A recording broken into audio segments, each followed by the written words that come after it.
Welcome back. I hope you had a fantastic summer. I hope you were able to take a break, get outside, and enjoy the great outdoors. While you're doing that, some pretty major stuff happened around the rinks around the league. Some arenas saw some pretty major upgrades. We had 5 arenas see brand spanking new scoreboards, and we learned new details about the new rink in Seattle and New York. So there's lots to catch up on, so let's go.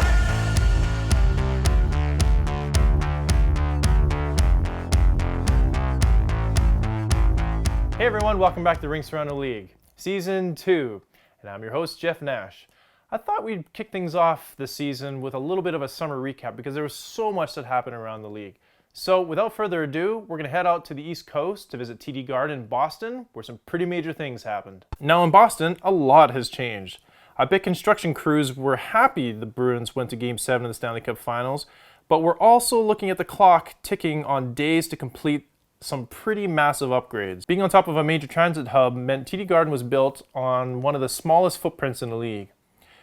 This all changed with the opening of the neighborhood infrastructure and the opening of the hub on Causeway. This mixed-use development of approximately 2 million square feet will occupy the site of the original Boston Garden. The project seamlessly merges and connects with the existing local and regional transportation, North Station, MBTA, and marquee entertainment destination, TD Garden. They also made some pretty major changes inside TD Garden. First off, they followed the current league trend of changing your seat colors to black. TD Garden seats were yellow for the longest time, but are now completely black.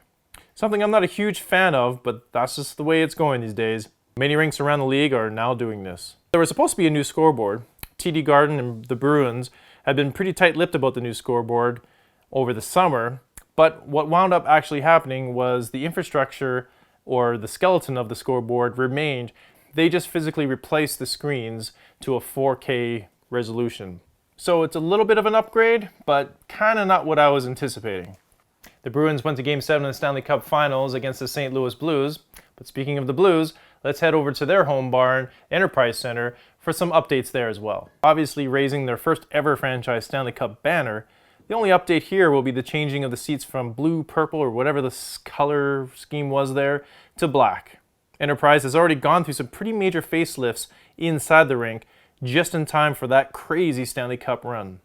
From St. Louis, we're going to head north to Chicago and visit United Center, who is celebrating the 25th anniversary, and they're celebrating in style with the introduction of this pretty impressive upgrade. Now, it seems like over the course of the summer, the Blackhawks and United Center were keeping the construction of their new scoreboard pretty secret, but fans got to finally see it for the first time in person on September 15th during an inter-squad scrimmage. Now, fans did get a glimpse of what it would look like. Back in March, they released computer renderings of what the new scoreboard would look like, and in April, they released a time-lapse of their old scoreboard coming down to make way for the new one. So far, early images of the new scoreboard are pretty wild. Now, if you remember my episode on United Center last year, I mentioned that that's kind of the only thing left that building needs. So now it's almost a complete package.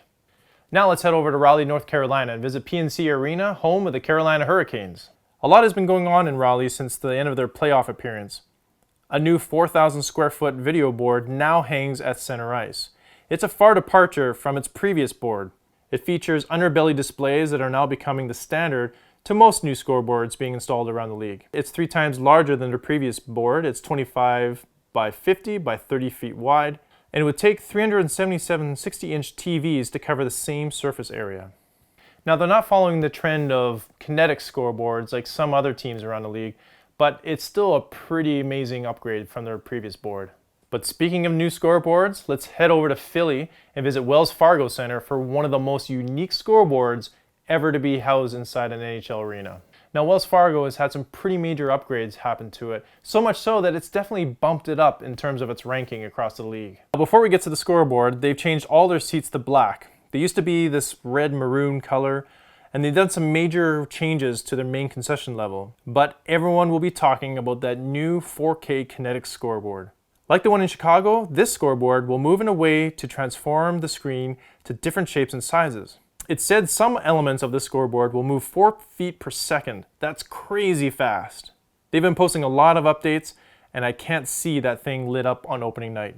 From Philly, let's head over to Washington and see one of the most ambitious undertakings this off-season. So ambitious, in fact, didn't really finish it this summer.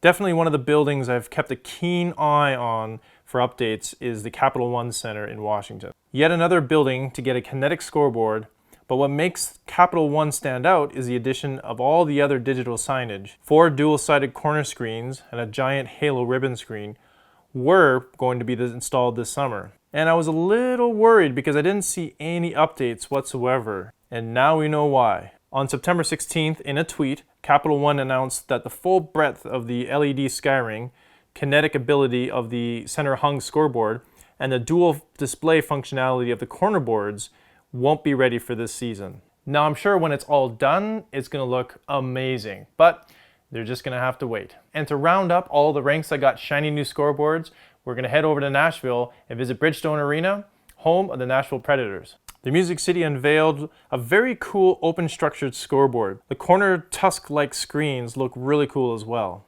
Again, like all rink upgrades, this will be very impressive on opening night.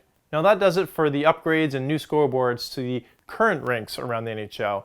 But over the summer we got some new details about 3 rinks that will be coming online in the future. First, let's head over to New York. Now New York, there's been a lot of chatter about the future home of the New York Islanders. This season we'll see the Islanders again split home games with 28 games played at their former home, the Nassau Coliseum, and the remaining games at the Barclays Center in Brooklyn. I'm beginning to wonder if they'll just have all the playoff games in Nassau since they had nothing but success in that building. Anyways, over the summer, a state board signed off on the New York Islanders Belmont Park Arena project, which was a major step that would allow construction to begin.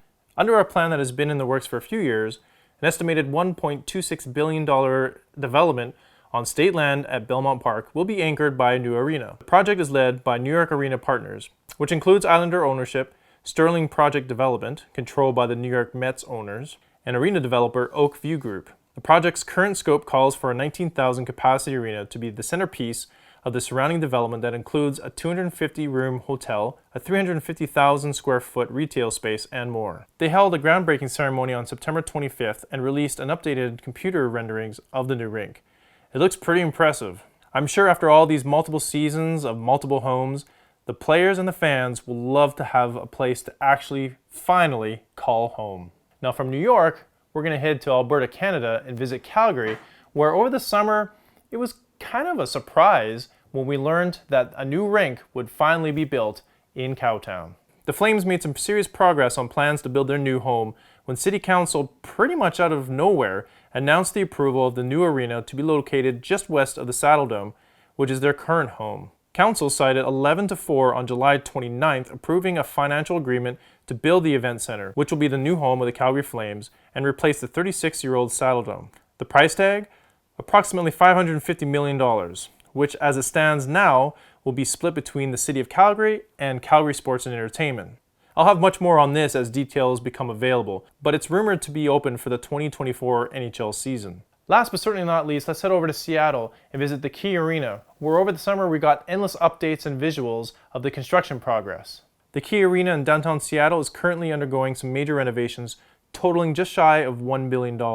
Over the summer, the building went through its hard demolition phase as they took out all the old infrastructure for seating and they excavated down to lower the event level. And they've done a really good job pulling the public and fans on what they want to see inside the rink, from food, music, even the goal horn. If you haven't gone to the website, I'll include links down below.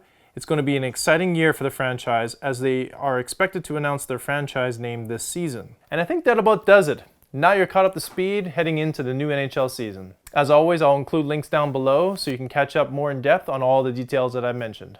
Stay tuned to Rinks Around the League. On this season, I'm including guests, which I'm very excited about. But before we get to the guests, the long-awaited top 10 list video is coming your way. You've been very patient in waiting, but it's on its way. Thanks for watching.